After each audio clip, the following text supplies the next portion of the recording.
Hello guys, स्वागत है आपका फिर से मेरे चैनल फार्मा केम इंडस्ट्रियल ज्ञान प्लस साइंस एंड टेक्नोलॉजी। दोस्तों मैं हूं दीपक कुमार, आपके साथ बने रहिए वीडियो में एंड तक। दोस्तों मैं आज आपके लिए लेके आया हूं एमएसडीएस। एमएसडीएस क्या है? Material safety data sheet.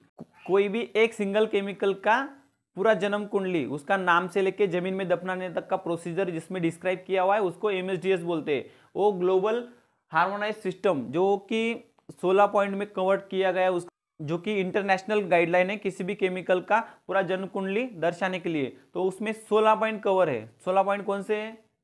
ये है। तो हम आज मिथेनॉल का एमएसडीएस देखने वाले हैं और उसमें 16 पॉइंट के तहत उसमें क्या क्या इंफॉर्मेशन कवर है वो सब समझने वाले हैं। तो अभी से मैं बोलता हूं कि वीडियो को स्किप मत करो, वीडियो को पूरा देखिए, क्योंकि इसमें छोटी छोटी जानकारी है और वो छोटी छोटी जानकारी बहुत ही इंपॉर्टेंट है। तो आप वीडियो बिना स्किप किए पूरा देखिए। अगर आप मेरे चैनल पर नए हो तो चैनल को सब्सक्राइब जरूर कीजिए। तो दोस्तों मिथेनॉल का हम एमएसडीएस देखने वाले हैं, तो उसमें 16 पॉइंट के तहत क्या क्या इंफॉर्मेशन है वो हम देखने वाले हैं। सबसे पहला है product name and company identification. तो दोस्तों हमने आज एक मिथेनॉल का एमएसडीएस चेक करने के लिए लिया है। तो उसमें प्रोडक्ट का नाम है मिथेनॉल, उसका आगे आएगा उसका एड्रेस, कौन सी कंपनी का है और उसका कंपनी का कॉन्टैक्ट डिटेल। सेकेंड है हाजार्डस आइडेंटिफिकेशन। तो मिथेनॉल का हाजार्डस आइडेंटिफिकेशन क्या है उसमें पूरा डिस्क्राइब किया रहेगा और उसको लोगो के साथ, वो एनएफपीए लोगो बोलते हैं, डायमंड लोगो बोलते हैं। तो डायमंड लोगो हम लास्ट में देखने वाले हैं, अभी सिर्फ इसका पूरा डिस्क्रिप्शन आप देख लो। तो हाजार्डस आइडेंटिफिकेशन में वो फ्लेमेबल 3 नंबर का फ्लेमेबल उसको रेटिंग दिया गया है। टॉक्सिसिटी में भी 3 नंबर रेटिंग दिया गया है। हेल्थ हजार्ड में 2nd नंबर उसको रेटिंग दिया गया है। तो शॉर्टकट बोला जाए तो मिथेनॉल ये डेंजर है ये, और इसको हैंडल करने के लिए प्रिकॉशन की बहुत जरूरी है। तो ये सभी इंफॉर्मेशन दी गई एनएफपीए लोगो में, तो लोगो हम बाद में स्टडी करने वाले हैं। 3rd नंबर पर है केमिकल कंपोजिशन और इंफॉर्मेशन ऑन इंग्रेडिएंट। उसमें कौन से इंग्रेडिएंट है, कौन सा केमिकल उसमें है, उसकी इंफॉर्मेशन दी रहेगी। तो उसमें सबसे पहले आता है केस नंबर। तो एक केस नंबर ज्यादा जानने की जरूरत नहीं आपको, उसमें खाली आप देख लो, ज्यादा जानने की डिटेल जानने की जरूरत नहीं है, कोई भी इतना डीपली नहीं पूछने वाला है। तो उसका केस नंबर है 67-56-1, ये उसका केस नंबर है। तो इंग्रेडिएंट कौन सा है? मिथेनॉल, और कितना प्यूरिटी का है वो भी उसमें डिस्क्राइब किया रहेगा। तो मिथेनॉल 90% के ऊपर उसका प्यूरिटी है। 4th नंबर पर है फर्स्ट एड मेजर। मिथेनॉल के साथ अगर काम कर रहे हैं तो मिथेनॉल के साथ अगर आपका कोई इंसिडेंस हो गया, आंख में लग गया, स्किन पे लग गया, निगल लिया या सांसू अंदर चला गया, तो उस पर कौन से प्राइमरी ट्रीटमेंट है, कौन से फर्स्ट एड मेजर है, वो इसमें इंफॉर्मेशन दी रहती है। तो उसमें फर्स्ट नंबर पर है इनहेलेशन। अगर मिथेनॉल का वेपर आपने सांस थ्रू अंदर ले लिया मैक्सिमम ज्यादा कंडीशन में, तो क्या करना पड़ेगा उसको, वो पेशेंट को फ्रेश हवा में ले जाना पड़ेगा। उसको अगर सांस लेने में तकलीफ है तो ऑक्सीजन देना पड़ेगा, और इससे भी कंट्रोल नहीं होगा तो मेडिकल ट्रीटमेंट उसको देनी पड़ेगी। इसमें 2nd नंबर पर है कॉन्टैक्ट। अगर मिथेनॉल के साथ काम करते समय अगर वो मिथेनॉल आंखों में गिर गया या स्किन पर गिर गया, अपनी बॉडी पर गिर गया, तो क्या करना है, आई वॉशर सेफ्टी शावर के नीचे 15 से 20 मिनट तक उसको पानी से अच्छी तरह से वॉश करना है। अगर वहां पर भी कंट्रोल नहीं होता है तो मेडिकल ट्रीटमेंट के लिए आगे जाना है। इसमें 3rd नंबर पर है सॉल्विंग। अगर मिथेनॉल निगल लिया तो, गलती से पी लिया, तो क्या करना पड़ेगा, माउथ को अच्छे से वॉश करना पड़ेगा पानी से, और उसको डाइल्यूट करना पड़ेगा, दूध पिलाना पड़ेगा और मैक्सिमम पानी पिलाना पड़ेगा। अगर इससे भी कंट्रोल नहीं हुआ तो मेडिकल ट्रीटमेंट देना उसको बहुत ही जरूरी है। 5th नंबर पर है फायर फाइटिंग मेजर। अगर मिथेनॉल के साथ आप काम कर रहे हो और उसका अचानक से कोई गलती से फायर लग गया, तो उस पर कौन से फायर एक्सटिंग्विशर इस्तेमाल हो सकते हैं। फायर एक्सटिंग्विशर के बारे में मैंने एक वीडियो बनाया है और डिस्क्रिप्शन में उसका लिंक दिया हुआ है, तो वहां पर आप जाके उसका पूरा डिटेल जानकारी ले सकते हो। तो मिथेनॉल में अगर आग लग जाती है तो उसको DCP, foam, sand, CO2, water, ये टाइप के फायर एक्सटिंग्विशर इस्तेमाल कर सकते हैं। लेकिन ये इस्तेमाल करने से पहले आपको पीपीस के बारे में, पीपीस का पूरा ध्यान रखना है। पीपीस पहले गाउन करना है, पीपीस पहले पहनना है, उसके बाद ही उसको फायर फाइटिंग करने के लिए आगे जाना है। तो पीपीस कौन से टाइप का होता है, कौन सा पीपीस कहाँ इस्तेमाल होता है, इसके बारे में मैंने एक वीडियो बनाया है और डिस्क्रिप्शन में मैंने लिंक दिया है, वहां पर जाकर आप क्लिक करिए और उसके बारे में प्रॉपर नॉलेज ले लीजिए। 6th नंबर पर है एक्सीडेंटल रिलीज मेजर। मिथेनॉल के साथ अगर आप काम कर रहे हो तो उसमें एक्सीडेंट ना हो, कोई भी प्रॉब्लम ना हो, इसके लिए कौन से टूल्स का इस्तेमाल करना है उसके बारे में पूरी डिटेल जानकारी दी रहेगी। तो उसमें क्या करना है, यूज स्पार्क प्रूफ टूल्स, उसमें मेटल के ही सामान इस्तेमाल करना है, मेटल के ही यूटेंसिल यूज करना है, कोई भी without spark proof material use मत कीजिए, प्लास्टिक का कोई भी आइटम यूज मत कीजिए। उसके बाद एक कोई भी इक्विपमेंट यूज कर रहे हो वो भी स्पार्क प्रूफ होना चाहिए, प्रॉपर अर्थिंग बॉन्डिंग उसको होनी चाहिए। उसके बाद मिथेनॉल के साथ अगर काम कर रहे हैं तो कोई भी इक्विपमेंट या वो टूल्स हो और वो जगह हो क्लोज कंडीशन में नहीं होनी चाहिए, प्रॉपर वेंटिलेशन की जगह पे उसका इस्तेमाल करना है। उसके बाद keep OEL occupational explosive limit, methanol को अगर हैंडल करना है तो उसको क्लोज रूम में मत इस्तेमाल कीजिए, वहां पर अगर ज्यादा वेपर्स हो गए तो वहां पर एक्सप्लोजन होने का ज्यादा चांसेस रहेगा, इसलिए उसको खुली हवा में खुली जगह पर इस्तेमाल करना है, क्लोज कंडीशन में इस्तेमाल नहीं करना है, क्लोज कंडीशन में उसको फ्लश नहीं करना है और उसका वेपर वहां पे जनरेट होने से रोकना है, एक्सप्लोजिव लिमिट कम से कम करना है। अगर वहां पर ज्यादा एक वेपर बन गए, ज्यादा उसका एटमॉस्फेयर बन गया तो फायर के चांसेस बढ़ सकते हैं और आपका हेल्थ को भी हजार्ड कर सकते हैं। और उसके बाद डू नॉट ड्रेन, मिथेनॉल को ड्रेन नहीं करना है, ये उसमें जानकारी दी गई रहती है। आगे 7 नंबर पर है हैंडलिंग एंड स्टोरेज। अगर मिथेनॉल को हैंडल करना है तो उसको कैसे हैंडल करना है और स्टोरेज कैसे करना है उसके बारे में ओवरऑल जानकारी दी रहती है। तो मिथेनॉल को कैसे हैंडल करना है पीपीज के साथ, और मिथेनॉल में कौन सा पीपीज इस्तेमाल करना है वो मैंने एक वीडियो बनाया है पीपीज के बारे में, उसको डिस्क्रिप्शन में लिंक दिया है और आप वहां पे जाकर देख सकते हैं। तो मिथेनॉल को पीपीज के साथ ही इस्तेमाल करना है, पीपीज पहन के उसका इस्तेमाल करना है। और कहां पर रखना है उसको, स्टोर कहां पर करना है, कीप कूल एंड ड्राई, धूप में उसको स्टोर नहीं करना है, टाइट कंटेनर में पैक करके उसको ठंडी जगह पर रखना है, ड्राई जगह पर रखना है, नहीं तो उसका एक्सप्लोजन बढ़ सकता है। आगे एमएसडीएस में 8वें नंबर का पॉइंट है एक्सपोजर कंट्रोल और पर्सनल प्रोटेक्शन। उसका अगर एक्सप्लोजन होता है तो क्या करना है और पीपीस कौन से टाइप का पहनना है। तो उसमें कंट्रोल पैरामीटर्स का इस्तेमाल करना है, एप्रोप्रिएट टूल्स का इस्तेमाल करना है, सुटेबल पीपीस का यूज करना है और जनरल हाइजीनिक प्रैक्टिस रखनी है। अगर आप मिथेनॉल के साथ काम कर रहे हो तो अच्छे से पीपीस पहनना है, फेस शील्ड पहनना है, हैंड ग्लोव्स पहनना है, प्रेशर सूट पहनना है जरूरत पड़ती तो, एयर हुड पहनना है जरूरत पड़ती है तो, उसके साथ एप्रोप्रिएट टूल्स इस्तेमाल करना है। अगर मिथेनॉल के ड्रम से आपको कंटेनर में उसको डिस्पेंस करना है तो प्रॉपर वे से उसको साइपन पंप से इस्तेमाल करना है, और जो कंटेनर रहेगा उसको प्रॉपर अर्थिंग लगानी है और फुल प्रेशर सूट पहनना है, बॉडी सूट पहनना है, एयर हुड पहनना है, हैंड ग्लोव्स पहनना है, चश्मा पहनना है, उसके बाद ही उसको हैंडल करना है। और उसके साथ साथ पीपीस तो जो मैंने अभी बताया वो प्रॉपर पीपीस पहनना है और प्रैक्टिस हाइजीनिक रखना है। मिथेनॉल का कोई भी पार्टिकल, कोई भी डॉट अपने हाथ पर ना रहे, अपने बॉडी पर ना रह जाए, इसका पूरा ख्याल रखना है, प्रैक्टिस हाइजीनिक रखनी है। 9 नंबर पर है physical and chemical properties. Methanol का फिजिकल और केमिकल प्रॉपर्टीज क्या है उसके बारे में प्रॉपर डिस्क्रिप्शन किया रहेगा, और ये मिथेनॉल का नहीं हर एक केमिकल का उसमें प्रॉपर जानकारी दिया रहेगा। तो मिथेनॉल का फिजिकल एंड केमिकल प्रॉपर्टी कौन सा है, वो कलरलेस लिक्विड है, ओडर उसका कैसा है, उसका स्मेल कैसा है, अल्कोहलिक है, अल्कोहल जो ग्रुप है उसके हिसाब से उसका ओडर है, उसका मेल्टिंग पॉइंट और फ्रीजिंग पॉइंट -98 डिग्री सेल्सियस है, उसका बॉइलिंग पॉइंट 64.5 डिग्री सेल्सियस है, उसका एलईएल लोअर एक्सप्लोजिव लिमिट उसका 6 डिग्री है, यूईएल उसका अपर एक्सप्लोजिव लिमिट 31 डिग्री सेल्सियस है, उसका डेंसिटी 0.79 है, 0.79 ग्राम पर ml, उसका फ्लैश पॉइंट 12 डिग्री है, और ऑटो इग्निशन टेम्परेचर उसका 455 डिग्री सेल्सियस है।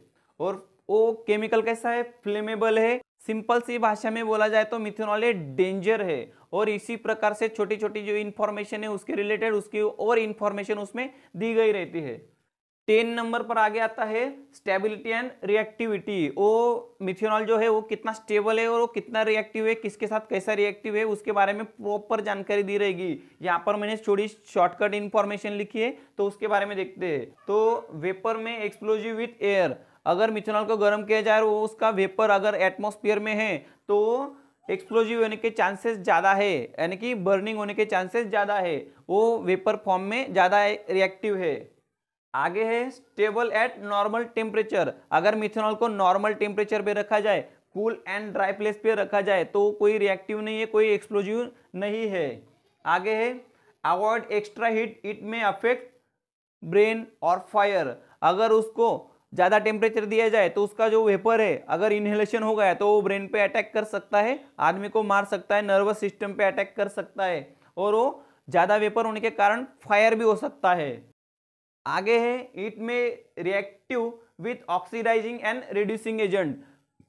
ये ऑक्सीडाइजिंग और रिएक्टिव रिएजेंट के साथ रिएक्शन कर सकता है। आगे है hazardous composition with carbon monoxide और फॉर्मल्डिहाइड।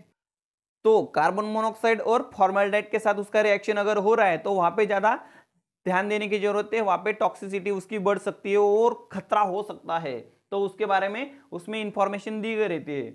आगे 11 नंबर पर है टॉक्सिकोलॉजिकल इंफॉर्मेशन। तो टॉक्सिकोलॉजिकल इंफॉर्मेशन में क्या दिया रहता है कि वो कितना हजार्डस है, कितना जहरीला है, उसके बारे में जो स्टडी किया रहेगा उसके बारे में उसमें ओवरऑल इंफॉर्मेशन दी रहेगी। उसमें इंफॉर्मेशन दी रहती है LD50 और LC50, वो कितना हजार्डस है, कितना टॉक्सिक है, कितना जहरीला है, उसके बारे में इंफॉर्मेशन दी रहती है। तो LD50 और LC50 जानने के लिए आज से ही मेरे चैनल को सब्सक्राइब करके रखिए, मैं इसके बारे में एक वीडियो बनाने वाला हूं।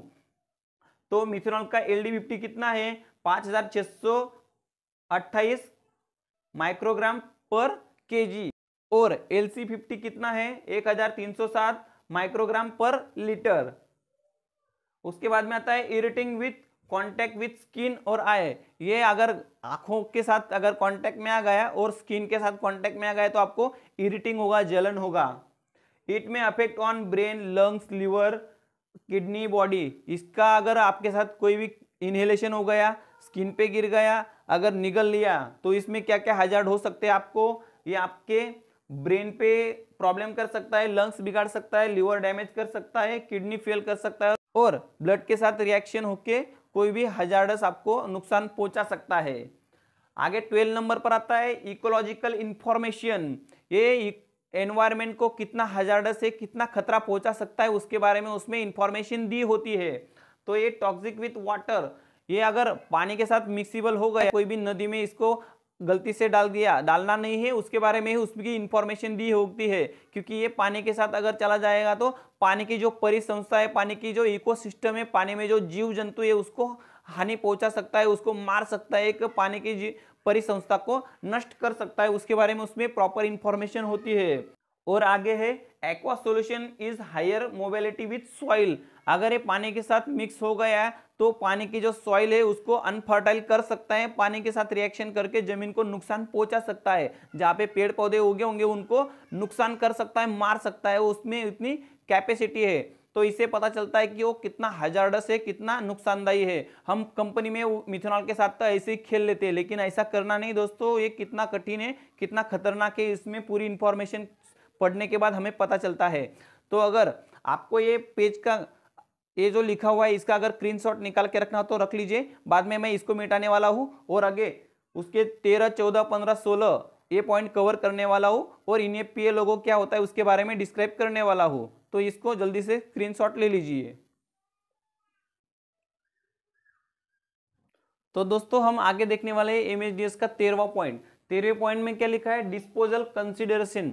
अगर मिथेनॉल गिर गया है या उसका इस्तेमाल यूज खत्म हो गया है तो उसको कैसे डिस्पोज करना है, उसको कैसे ट्रीट करना है। तो उसमें दिया गया कि ये तो पहले ड्रेन करना ही नहीं है, इसको ड्रेन करना ही नहीं है, हम काम होने के बाद क्या करते हैं फ्लश कर देते हैं, वो करना ही नहीं है, उसको एक कंटेनर में कलेक्ट करके उसको ट्रीटमेंट के लिए भेज देना है। अगर ड्रेन हो जाता है तो पानी उस पर इस्तेमाल नहीं करना है। तो क्या करना है, अगर मिथेनॉल स्पिलेज हो जाता है तो क्या करना है, ड्राई सैंड डालना है। अगर सैंड नहीं है तो सोक रोप आता है, सोक रोप से उसको पूरा बैरिकेड कर दो और सोक पेपर से कलेक्ट कर लो। और लेकिन ये अगर इस्तेमाल कर रहे हो सोक रोप और सोक पेपर, उससे पहले आपको पीपीस प्रॉपर पहनना है, फेशियल पहनना है, नोज मास्क पहनना है, चश्मा पहनना है, हेलमेट पहनना है, हैंड ग्लोव्स पहनना है और सेफ्टी शूज जरूर पहनना है, क्योंकि स्पिलेज मटेरियल आपके पैरों के कांटेक्ट में भी आ सकता है। If spillage, soak rope, soak paper, sand, use suitable fire extinguisher. अगर उसमें अगर फायर पकड़ लेता है तो सुटेबल फायर एक्सटिंग्विशर यूज करना है। इसको डिस्कार्ड हजार्डस वेस्ट केमिकल से डिस्कार्ड करना है। अगर ये सब हो जाने के बाद, सब काम हो जाने के बाद अगर मिथेनॉल बचता है तो उसको ईटीपी भेज देना है हजार्डस वेस्ट लेबल लगा के। और उसको कहाँ भेजना है? Send it to local waste generator consult with proper labelling. और उसको कहाँ भेजना है? कोई आपका लोकल वेस्ट जनरेटर्स वहाँ पे ट्रीटमेंट करता होगा तो उस कंसल्टेंट्स को वहाँ पर भेज देना है वो प्रॉपर लेबलिंग के साथ, क्योंकि वो प्रॉपर उस पर ट्रीटमेंट करके उसका वेस्ट का डिकम्पोज कर सके। तो दोस्तों आगे 14वें नंबर पर है ट्रांसपोर्ट इंफॉर्मेशन। मुझे ए कंपनी से बी कंपनी में मिथेनॉल भेजना है तो मैं close, clean, proper tight container में या टाइट टैंकर में उसको मिथेनॉल भर के भेजूंगा। तो मिथेनॉल का जो टैंकर है उस पर कौन सी इंफॉर्मेशन लिखना जरूरी है उसके बारे में उसमें प्रॉपर जानकारी दी हुई होती है। तो मिथेनॉल का अगर टैंकर हम ट्रांसपोर्ट कर रहे हैं तो उस पर कौन सी इंफॉर्मेशन लिखना जरूरी होता है? मिथेनॉल का यूएन नंबर, जो यूएन नंबर है UN 1230, ये उसका यूएन नंबर है जो यूनिवर्सल नंबर है। मिथेनॉल का नाम लिखना पड़ेगा, कंटेनर पे मिथेनॉल ऐसा नाम लिखना पड़ेगा। उसके बाद हजार्डस लेबल लगाना पड़ेगा जो डायमंड लोगो होता है, उससे प्रॉपर मिथेनॉल की जानकारी उसमें दी रहेगी। और इसके अलावा अगर उस पर कुछ जानकारी लिखना होती है तो वो प्रॉपर जानकारी वो कंटेनर पे या टैंकर पे लिखनी जरूरी होती है, उसके बारे में उसमें इंफॉर्मेशन दी रहती है। आगे 15वें नंबर पर आता है regulatory information. National wise regulatory information होती है, डे आफ्टर डे अगर चेंज होती है तो उस पर वो MHDS में उसकी डिस्क्रिप्शन, उसके जानकारी प्रॉपर दी हुई होती है। तो national wise safety and hazards information उसमें लिखना जरूरी है। Safety, fire, health, special hazard etcetera उसमें एक्सप्लेन करना जरूरी होता है, तो उसकी इंफॉर्मेशन प्रॉपर डिस्क्राइब की रहती है। उसके बाद आता है दोस्तों last and 1 point other information.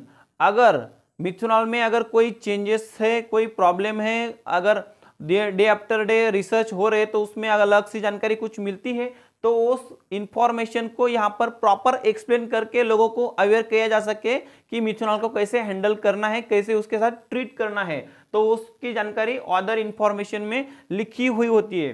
तो दोस्तों यहाँ पर MHDS का पॉइंट कवर हो गया। आशा करता हूँ कि MHDS के 16 पॉइंट आपको प्रॉपर पता चल गए होंगे और इसके साथ साथ हमने जो मिथेनॉल का MHDS देखा वो भी आपको प्रॉपर ध्यान में आ गया होगा। उसके बाद हम लास्ट पॉइंट डिस्कस करने वाले NFPA लोगो। NFPA क्या है? नेशनल फायर प्रिवेंशन और protection association. National fire protection association, इसके तहत ये अमेरिकन टर्मिनोलॉजी है, इसकी स्थापना अमेरिका में हुई है और इसका मकसद ये है कि कोई भी एनवायरमेंटल हो, आदमी का डेथ हो, इंजरी हो, कोई भी हजार्डस हो, इकोनॉमिकल प्रॉपर्टी लॉस हो, उससे बचाने के तौर तरीके उसमें दिए गए हैं। तो NFPA लोगो के बारे में अभी हम जानने वाले हैं। तो इसको डायमंड लोगो भी कहा जाता है। इसका आकार जो है, इसका शेप साइज है जो है वो डायमंड की तरह दिखता है, इसलिए उसको डायमंड लोगो भी कहा जाता है। 4 कलर दिए होते हैं, रेड, येलो, व्हाइट और ब्लू। इसमें अलग अलग इंफॉर्मेशन जो उसके नंबर के साथ अलग अलग होती है। तो रेड में 1 से 4 नंबर होते हैं जो फायर इंडिकेट करते हैं। 0 में नॉन फ्लेमेबल। 1 नंबर अगर दिया है तो उसका जो भी मटेरियल है उसका फ्लैश पॉइंट अब वो 93 डिग्री सेल्सियस होगा। अगर 2 नंबर दिया है तो उसमें ऐसा केमिकल, ऐसा सॉल्वेंट भरा हुआ है कि उसका flash point below 93 degree Celsius होगा। आगे है 3 नंबर। अगर वो 3 नंबर उस पर लिखा हुआ है तो एक्सट्रीमली डेंजर है फायर के अगेंस्ट, उसका फ्लैश पॉइंट 22 से 38 डिग्री सेल्सियस के बीच में होगा। अगर 4 नंबर लिखा है तो वो एक्सट्रीमली फ्लेमेबल है, उसका flash point below 22 degree Celsius होगा। तो इसकी इंफॉर्मेशन रेड कलर में दी होती है।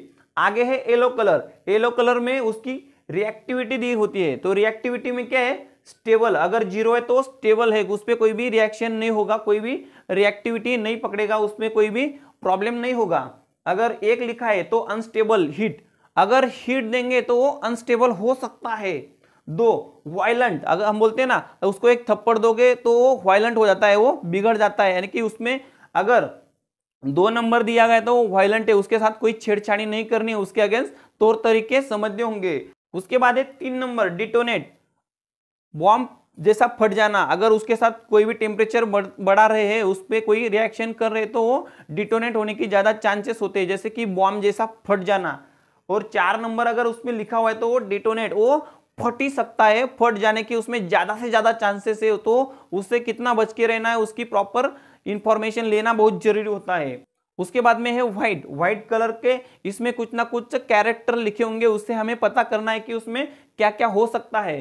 तो उसमें स्पेशल कैटेगरीज के कैरेक्टर होंगे, जैसे कि एसिड, अगर एसिड लिखा हुआ है तो उसमें अंदर एसिडिक मटेरियल है।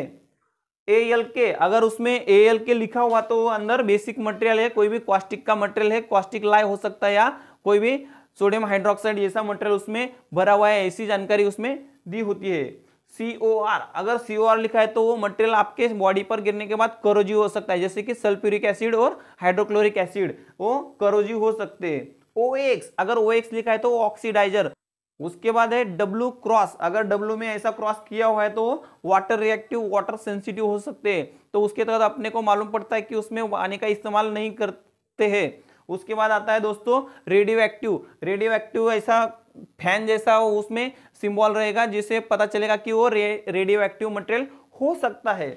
उसके बाद आता है ब्लू, ब्लू कलर का जो भी बॉक्स होगा उसमें 1 से 4 नंबर तक नंबर लिखे होंगे जो अपने को इंडिकेट करेंगे कि वो कितना हेल्थ के साथ हजार्डस है। तो उसमें 0 नंबर अगर है तो नॉर्मल है, उसके बॉडी के साथ, एनवायरमेंट के साथ या आदमी के साथ या एनिमल के साथ कोई भी हजार्ड नहीं है।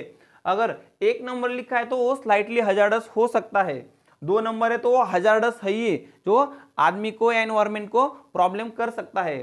3 नंबर अगर लिखा है तो एक्सट्रीम हजार है, वो ज्यादा डेंजर है एनवायरमेंट के लिए और आदमी के लिए, उसको हैंडल करने से पहले प्रॉपर पीपीई पहनना उसको वार्निंग दे रहा है। अगर 4 है तो वो एक्सट्रीमली डेंजर है, जैसे फॉस्जिन हो गया और सोडियम साइनाइड हो गया, वो तो एक्सट्रीमली डेडली है, वो उसका हैंडल करते समय प्रॉपर पीपीई नहीं पहने तो आदमी मर सकता है, उसमें ऐसी इंडिकेशन दिया रहता है और वो जानकारी के तहत प्रॉपर गाइडलाइन करता है। तो ये हो गया NAPA लोगो, डायमंड लोगो, और इसके बारे में हमने जो जानकारी ली है वो आपको समझ में आ गई हो ऐसा मैं मानता हूं। तो दोस्तों आज का टॉपिक यहाँ पर खत्म हो रहा है, आशा करता हूं कि आज का टॉपिक आपको बहुत ही अच्छा लगा होगा। तो आज का अगर वीडियो आपको अच्छा लगा तो लिंक को जरूर शेयर कीजिए, वीडियो को जरूर शेयर कीजिए, और आपको अगर इसमें कोई भी डाउट हो, कोई भी प्रॉब्लम हो तो मुझे कमेंट बॉक्स में जरूर कमेंट करिए और मैं उसके बारे में आपको बताऊंगा। तो अगर आप मेरे चैनल पे नए हो तो चैनल को सब्सक्राइब जरूर कीजिए, डिस्क्रिप्शन में मैंने बहुत सारे लिंक दिए होंगे, वहां पर जाके आप मेरे वीडियो देख सकते हैं। तो दोस्तों यहाँ पर आपका आज का टॉपिक खत्म हो रहा है। जय हिंद, वंदे मातरम।